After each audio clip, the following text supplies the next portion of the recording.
저는 뉴욕에서 푸드 칼럼니스트로 활동하며 전 세계를 돌아다니며 다양한 음식을 경험하고 글로 남기는 일을 하고 있습니다. 각 나라의 독특한 음식 문화를 탐방하고 그 이야기를 독자들에게 전하는 것이 제 직업이자 삶의 큰 즐거움이죠. 하지만 솔직히 말해 한국은 제 리스트에서 그리 높은 우선순위를 차지하지 않았습니다. 한식이요? 불고기, 비빔밥, 김치 정도가 전부일 거라고 생각했습니다. 뉴욕에도 한국 식당이 많으니 굳이 한국까지 가서 먹어야 할 이유가 있을까 싶었죠. 한국인들이 매운 음식을 즐긴다는 이야기도 들었지만 뉴욕에서도 맵기로 유명한 핫소스를 즐겨 먹는 저에게 그 정도 맵기는 그리 대단한 것이 아닐 거라 생각했습니다. 게다가 한국이 빠르게 발전했다는 이야기를 많이 들었지만 여전히 전쟁의 상처에서 완전히 벗어나지 못한 나라라는 인식이 있었습니다. 그리고 무엇보다 한국인들이 세계 최고라는 말을 너무 쉽게 한다는 점이 저를 의심하게 만들었습니다. 인터넷 속도가 세계 최고라느니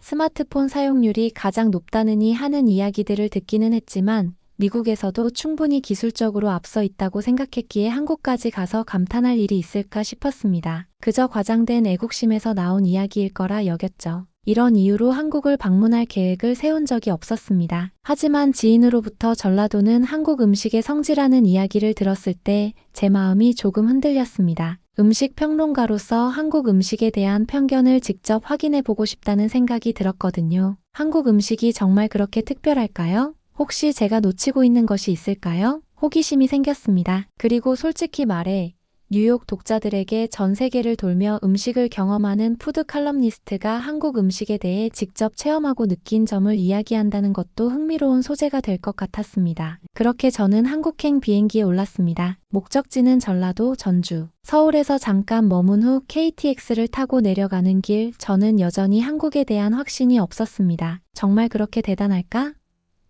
한국 사람들의 친절함도 결국은 관광객들에게만 보여주는 이미지가 아닐까? 하는 생각들이 머릿속에서 떠나질 않았습니다. 한국의 음식 문화도 과연 특별할지 의심스러웠죠. 하지만 여행을 하면서 제가 가진 편견이 틀릴 수도 있다는 작은 기대감도 있었습니다. 사실 새로운 나라를 방문할 때 가장 흥미로운 순간은 자신이 미처 예상하지 못한 문화를 접하고 그 안에서 전혀 다른 세계를 경험하는 순간이니까요. 그리고 운명처럼 그날 밤 저는 전주의 한 허름한 백반집으로 발걸음을 옮기게 되었습니다. 비가 내리기 시작했습니다. 아니, 비가 쏟아졌다고 하는 게 더 맞겠네요. 갑작스러운 폭우였습니다. 저는 우산도 없이 길을 걷고 있었고 급히 비를 피할 곳을 찾아야 했습니다. 그때 제 눈앞에 나타난 것은 작은 백반집이었습니다. 간판에는 단순히 백반이라고만 적혀 있었죠. 뉴욕이었다면 저는 절대 이런 곳에 들어가지 않았을 겁니다. 외관은 낡아 보였고 간판의 글씨는 군데군데 벗겨져 있었습니다. 정말 이곳에서 음식을 팔고 있는 걸까? 하는 생각이 들었지만 선택의 여지가 없었습니다. 비를 피해야 했고 가까운 곳에 딱히 갈 만한 장소도 없었거든요. 가게 문을 열고 들어섰습니다. 그리고 저는 또 한 번 놀랐습니다. 오래된 나무 테이블, 벽에 걸린 누렇게 바랜 달력, 메뉴판조차 없는 식당. 테이블 몇 개가 놓여 있었지만 전반적으로 공간은 작고 단출해 보였습니다. 더욱 놀라운 것은 식당 주인으로 보이는 할머니였습니다. 제가 들어서자 할머니는 저를 힐끗 보더니 아무 말 없이 주방으로 들어가 버렸습니다. 뉴욕에서는 상상할 수도 없는 일이었죠. 이게 진짜 음식점이 맞긴 한 걸까? 저는 당황했습니다. 일반적으로 식당에 들어서면 직원이 나와 자리를 안내해주고 메뉴판을 주며 주문을 받을 준비를 하죠. 하지만 이곳에서는 그런 모습이 전혀 보이지 않았습니다. 이러다가 그냥 비 그칠 때까지 앉아만 있다가 나가는 건 아닐까?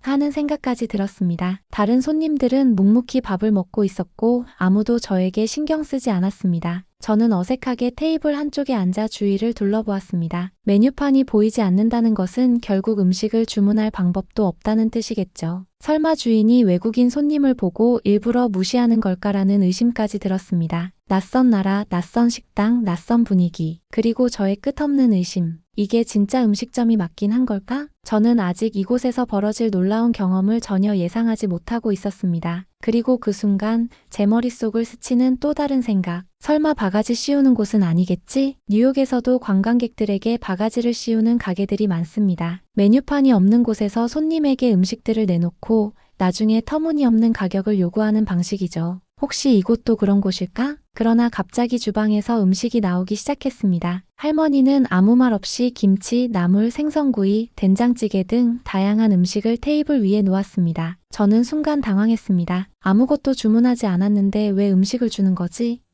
라는 생각이 들었죠. 순간 뉴욕에서 있었던 일이 떠올랐습니다. 메뉴판 없이 먼저 음식을 내놓고 나중에 터무니없는 가격을 부르는 곳들이 있었으니까요. 하지만 첫 한 입을 먹는 순간 저의 의심은 혼란으로 바뀌었습니다. 김치는 단순히 맵고 짠 맛이 아니라 깊은 감칠맛이 있었고, 된장찌개는 짜지도 기름지지도 않았으며 묵직하면서도 깔끔한 맛이 났습니다. 생선구이는 겉은 바삭하고 속은 촉촉해 뉴욕의 고급 레스토랑에서도 경험하기 힘든 완벽한 식감이었습니다. 그리고 더 놀라운 것은 밑반찬이 계속해서 리필된다는 것이었습니다. 뉴욕이었다면 있을 수 없는 일이었죠. 한 입, 또 한 입. 저는 멈출 수가 없었습니다. 배가 고팠던 것도 사실이지만 단순히 허기를 채우기 위한 것이 아니었습니다. 음식을 씹을 때마다 입안에 퍼지는 복합적인 맛이 너무도 신기했어요. 뉴욕에서 접했던 한국 음식들은 대체로 짠맛과 단맛이 강하게 강조된 느낌이었지만 이곳의 음식은 깊은 풍미와 조화로운 맛을 갖고 있었습니다. 특히 김치는 단순히 매운 것이 아니라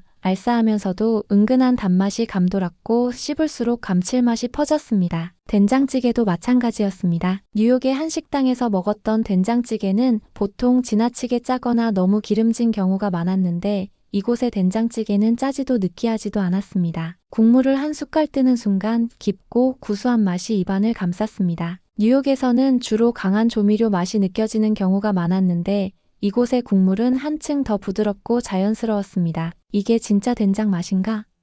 하는 생각이 들 정도였어요. 제가 가장 놀랐던 것은 생선구이였습니다. 뉴욕에서도 해산물 요리는 많이 먹어봤지만 이곳의 생선구이는 특별했습니다. 겉은 바삭하고 속살은 촉촉하면서도 부드러웠어요. 특히 약한 불에 천천히 구운 듯한 깊은 맛이 느껴졌습니다. 단순히 신선한 생선을 사용해서가 아니라 요리하는 방법 자체가 달랐습니다. 뉴욕의 레스토랑에서는 보통 강한 양념을 사용해 생선의 맛을 강조하는 경우가 많지만 이곳에서는 생선 본연의 맛을 살리는 것 같았어요. 그리고 무엇보다도 놀라운 점은 이 모든 음식이 기본 반찬이라는 사실이었습니다. 뉴욕에서는 반찬 하나하나에 추가 요금이 붙기 마련인데 이곳에서는 밥을 더 먹으라며 반찬을 끊임없이 가져다 주셨습니다. 저는 처음에는 당황했어요. 설마 이 모든 것이 무료는 아니겠지? 하는 생각이 들었거든요. 할머니는 무뚝뚝해 보였지만 그 손길에서 세심한 배려가 느껴졌습니다. 제가 밥을 반쯤 먹었을 때 할머니는 아무 말 없이 다시 주방으로 들어가시더니 갓 지은 듯한 따뜻한 밥을 한 그릇 더 가져다 놓으셨습니다. 저는 순간적으로 이건 추가 요금이 붙을까? 라는 걱정을 했어요. 하지만 주위를 둘러보니 다른 손님들에게도 똑같이 밥을 리필해주고 계셨습니다. 마치 당연하다는 듯이요. 그때서야 저는 깨달았습니다. 이곳에서 음식은 단순히 돈을 주고받는 거래 대상이 아니라는 것을요. 뉴욕에서는 음식이 엄격한 비즈니스 개념으로 운영됩니다. 레스토랑에서 손님은 돈을 내고 음식과 서비스를 받는 단순한 관계이죠. 하지만 이곳에서는 음식이 사람을 대하는 하나의 방식이었습니다. 그저 배고픈 사람에게 밥을 내어주는 것 그 자체가 자연스러운 행위였습니다. 한동안 저는 아무 말 없이 식사를 이어갔습니다. 그동안 가졌던 선입견들이 하나 둘씩 무너지는 순간이었습니다. 이곳은 내가 생각했던 한국이 아니구나. 저는 속으로 그렇게 생각했습니다. 이 작은 백반집에서 저는 완전히 새로운 문화를 경험하고 있었습니다. 밥을 다 먹고 나서야 저는 본능적으로 긴장했습니다. 이제 계산서를 받을 시간이군. 머릿속에서는 빠르게 숫자를 계산하기 시작했습니다. 뉴욕에서 이런 밥상을 받았다면 반찬 하나당 추가 요금이 붙었을 테고 된장찌개나 생선구이 같은 주요리들은 따로 주문해야 했을 겁니다. 아무리 저렴하게 잡아도 50에서 100달러는 넘었을 거예요. 아마 이곳에서도 비슷하겠지. 할머니가 처음부터 가격을 말하지 않은 것도 그 때문일 거야. 불안한 마음으로 번역기를 이용해 조심스럽게 계산서를 요청했습니다. 할머니는 고개를 끄덕이며 작은 종이를 내밀었습니다. 그리고 그 순간 저는 숨이 멎는 줄 알았습니다. 8,000원.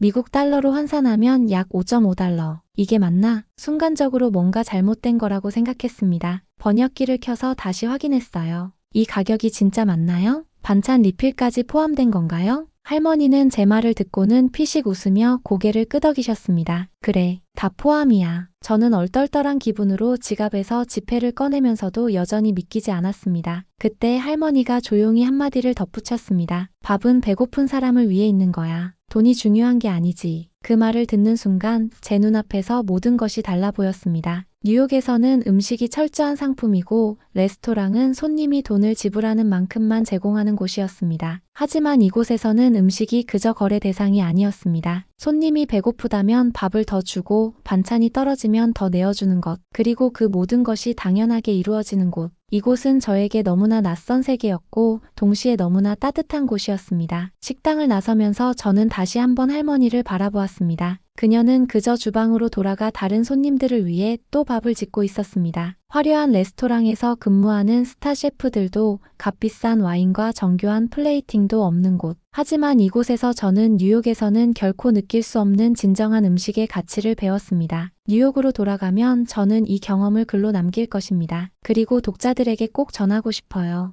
진짜 맛있는 음식이란 단순히 비싼 재료로 만든 요리가 아니라는 것을요. 사람을 배려하는 마음과 그 음식을 먹는 사람을 생각하는 따뜻한 정성이야말로 최고의 음식이라는 것을요. 마지막으로 할머니께 감사 인사를 전했습니다. 정말 감사합니다. 너무 맛있었어요. 할머니는 손을 휘 저으며 웃으셨습니다. 그 말을 듣는 순간 제 눈앞에서 모든 것이 달라 보였습니다. 뉴욕에서는 음식이 철저한 상품이고 레스토랑은 손님이 돈을 지불하는 만큼만 제공하는 곳이었습니다. 하지만 이곳에서는 음식이 그저 거래 대상이 아니었습니다. 손님이 배고프다면 밥을 더 주고 반찬이 떨어지면 더 내어주는 것, 그리고 그 모든 것이 당연하게 이루어지는 곳. 그렇게 저는 백반집을 떠났습니다. 하지만 저는 알고 있었습니다. 이곳에서 배운 따뜻함과 감동은 평생 제 마음속에 남을 거라는 것을요. 이곳은 저에게 너무나 낯선 세계였고 동시에 너무나 따뜻한 곳이었습니다. 한국에서의 이 경험은 단순히 한 끼 식사를 한 것이 아니었습니다. 저는 정이라는 것을 처음으로 몸소 체험했습니다. 한국에서 음식이란 단순히 배를 채우는 것이 아니라 사람과 사람을 이어주는 연결고리였습니다. 배고픈 이에게 따뜻한 밥 한 그릇을 내어주는 것,